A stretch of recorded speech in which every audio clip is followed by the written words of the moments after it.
Uh, this right here, I just want to call this, man. I'm just gonna call this step one. Step one, man. It's like, all right, for instance, I lived with my grandma when I was growing up, and she told me basically that when I was born, that she kind of wanted to better herself so that she could be a better grandparent. You know what I'm saying? And she said she went to college, man, and then she learned about all kinds of different things just because, I mean, besides the reasons, you get back in those days, you actually probably would get paid for uh what you learn. These days it's just like playing the stock market. Your life is just like that. Because I mean, it's crazy. But anyway, try not to digress too far. You know what I'm saying? But that was step one right there. Is This is what I'm saying. I mean, I was like, the other day I asked this question: how does one get into politics? You know what I mean? How do you get into politics? And I asked the question because I already know how. You know what I'm saying? It's like I wanted people to think about how. You know what I'm saying? That was the desired effect. But it's just like Socrates or Plato. Someone said, if it's like if you don't participate. Ah, staying cat just jumped on my back. Dang it! If you don't participate in politics for some reason, then you don't have a right too much to speak on it. You know what I'm saying? So, which way can you participate in politics? So this is what I mean is indirect politics. For step one is to learn everything you can about it. You know what I'm saying? Get the basics. Now, after you get the basics, is decent. All you got to do is just be decent across the board. You can be straight average, but it's how you utilize the fundamentals is how effective you are. And if you know the timing, it's just like the art of war, man. If you use timing, you can overcome multiple times armies just by choosing the right timing. You can make a few dudes do a lot, basically. You know what I'm saying? Same thing with politics, how you use it. When, like Trump right now is stirring all this controversy. I mean, it's like that movie, A Fistful of Dollars with Clint Eastwood, and he comes into town like, and he's like, he goes talks to the this bar inn guy, and he starts asking him about the breakdown of the layout, the lay of the land. And the dude explains to him there's two bosses. Clint Eastwood goes, what? There's two bosses here. He goes, there's money to be made. And then he goes in and starts working both sides and turning them against each other, and then takes them both down himself and rides off with the money. I mean, you know what I'm saying? I mean, it's a great movie, man. A Fistful of Dollars. I love that movie. That's more false flag, saboteur. That's just, I mean, even though, listen, kung fu movies, westerns, samurai flicks, it's all the same schematic. I mean, I even seen that they borrowed the western from the Chinese people in their movies too, man. Like they borrowed from each other, dude. And there's a big cover up on that even. But step one is just getting information, dude, and just learning things. Learn the fundamentals, and then learn other things, man. I mean, related topics. Go learn history, and then factor in geopolitical factors. Once you understand the geopolitical game, you can do it, and you can kind of look like you can look when people were walking around in togas. You can kind of see Indians in the summer in loincloths, their government. You can see the Chinese dudes in their silks. You can see the samurai over there walking around in their crazy face masks. You know what I'm saying? You can see these things now and compare them. You can look at the Mayans cutting out hearts on top of beating hearts on a pyramid, and with the sun in the sky above them, eclipse. You know what I'm saying? You can see these things. You know what I'm saying now? And you understand, and you're like, wow, this is the same thing these guys were doing. It's just a little different. But it's the same thing they were doing. Oh, this is just a little different. But it's the same schematic, man. It's the same plan. It's the Hegelian dialectic. You know what I'm saying? The left and the right, man. I mean, you got to understand that problem, reaction, solution, thesis, antithesis, synthesis. This is step one, is understanding their schematic. And you do that by learning about things. It's like in the Bible, it always tells us to learn. You know what I'm saying? It says learn all the time, man. And it says like study. You know, it's like, and then it's like you got to find out if things are true or not. It encourages all of these things. You know what I'm saying? It's like you're supposed to be on. You're supposed to give a good effort to constantly be like kind of resisting that ordo ab chaos, that force that's out here, the destructive force, you can say it's all the evil that people do, all their intentions, all this other stuff, you know, like higher dimensional stuff, like devils and demons, angels, demons. You know what I'm saying? This stuff's all go at play as well, man. But especially in politics, man, because you can look at, like Egypt, slavery, Bible, Exodus.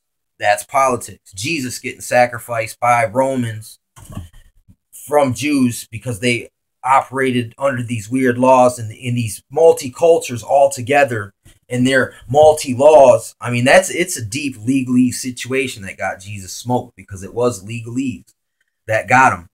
You know what I'm saying?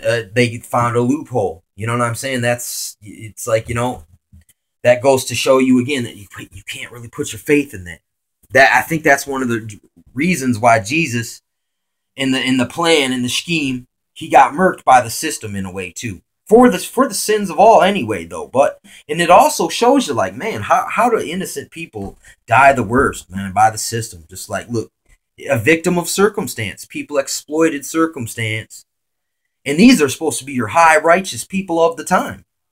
And yet, on their watch, it happened. But, along the way, it was like everything was saying, no, don't do it. Don't do it. No, man, this is wrong. Along the way, there was all these indicators of that.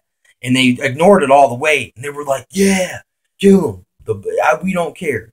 Yeah, his blood's on our head. We don't care. It says that. And then, at the end of that, in the end of the gospel as well, it says that these same people that said his blood is on our hands, because because the system gave them many chances to say, man, we'll beat him real bad for you, but just let him live, give him mercy. And they wouldn't. They said, no, his blood's on us. And then they tried to say that he never it was a conspiracy by his disciples to hide the body. You know what I'm saying? And it says that there's a conspiracy unto this day to conceal the truth. You know what I'm saying? By the same people. You know, and it's like it's crazy. But that was politics. That was geopolitical. Like that movie William Wallace with Mel Gibson. You know what I'm saying? That's geopolitical situations, where the king got to have sex with all these people's wives, while the local lords did. You know what I'm saying? It was tyrannical, oppressive, and it was nasty. That's nasty. You know what I'm saying? But that's one of the tactics that they use, is breed people out of existence. That's real politics. See, what most people thinks politics isn't politics. You got to understand, like, Machiavellian aspect of things. The ends justify the means. That's about politics. You know what I'm saying? Then I've even studied this Tao Te Ching, Shang Tzu, and these people, they kind of mixed everything all together. Philosophical, political, pseudo-religious, you know what I'm saying? Content matter, because during their time, you couldn't speak freely, because if you did, you might get killed by the emperor. So you had to come up with clever ways you could speak about things. You got to make it poetic and all encoded, so that people don't really know who you're talking about, and you got to speculate on it. But yet, it's one way you can teach people. You know what I'm saying? Is by provoking them to, they got to get knowledge up enough to understand it in the first place, which helps. You know what I'm saying? It's inspiring for people to reach for higher information, because that's step one. You know what I'm saying? Is just, you got to go and learn as much as you can while you can about relevant information. But then again, it's okay to just have, trivial knowledge as well. don't enter. It's like when I watch entertainment now, I decode. When I used to just get encoded and programmed by the entertainment. Now it's different. You know what I'm saying? It's the only reason I watch it is because other people watch it. If it wasn't for them, I'd hardly ever watch TV. But now it's fun to go back because I know how to deprogram and decode. You know what I'm saying? And I can see a totally different thing now. I can see the game plan, the geopolitical. Because they put a lot of political ideas in movies in Hollywood. Like that movie The Siege with Bruce Willis and Denzel Washington, where they had bombs blowing up in New York and they were going to do martial law, and then they were like showed you the dangers in the movie of martial law at the same time broadcasting how they were going to do it. You know what I'm saying? It's not like the actors know all the time that they're getting played in a role. You know, they might not be that skilled. They might not care. They might be too caught up in just life like everyone else that they ain't got time for all that. So they're just doing a role in a movie. They might not be able to connect the dots themselves. You know what I'm saying? A lot of this stuff is done in secrecy. It's like, you know, people don't let you know. I mean, that's the whole name of the secret society, conspiratorial groups and influences, is they always operate. It's like you don't know what you're doing on this level until you graduate to the next level. Until they give you to Lucifer says, yeah, it's time for him to level up. You know what I'm saying? Then they tell you what you were doing before. And then if you're out here, just kind of look, you're totally in the dark, man. I mean, about what's going on sometimes. About you're just, but listen, it's kind of crazy because when you're sitting in the dark, right, and a light comes on, you know what I'm saying? It's like that light, man. How much more bright is it? You know what I'm saying? So it's just weird. It's all about perspective. You know what I'm saying? If the light's behind you, you know, you can see far. But if the light's in your face, you know, if the light's in your eyes, it'll blind you just as well as being in pure darkness.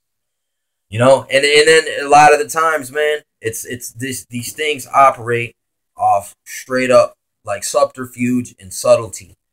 And it's all designed to keep you distracted and rooting for this imaginary team of people that you associate yourself like, yeah, man, work together, like you know, it's weird. People just have a tendency to cling to like authority and power. So people get these fantasies, they get delusional about people that they perceive to be in authority or in power. And then they start to it's mass mind control, man. It's self hypnosis, or even maybe it's been programmed. It is programmed actually, because you got to go through all these years of school where they do program you with certain knowledge. It's like, yeah, we're going to teach you this, but you got to learn this. You know what I'm saying? So we know where your head's at. Because think about it. If everything's all dictated to someone, exactly what you teach them, to some degree, you can almost foresee, you can control them. You know what I'm saying? You control them directly by limiting what you teach them, you know? And they have scientifically broke this down. That's why people don't understand politics. That this is all just it's pro wrestling. I mean, that's the best analogy. It's just all puppetry, it's misdirection, it's distraction, it's exploitation, it's a fabrication, fictionalization, just it's terrorization of people's minds and their peace of mind. Remember that peace of mind. I'm not talking about telling people peace, and then there be sudden destruction, or telling people peace, war in the heart. I'm just talking about that, actually peace, man. Like, your state of mind, man. Your vibe, man. Your mode. They can really tweak your mode, like remotely, by just suggestion, man. If you suggest terror, that already invokes terror, just because you incited terror by stating it over and over and over again. That's propaganda. That's textbook. You're trying to brainwash me. If someone keeps saying terror, they're trying to brainwash you. And then it's evident. But it's like, until you recognize how to spot it, people do it to you all the time, but unknowingly to you. But once you spot it, they can't get it by you without you noticing.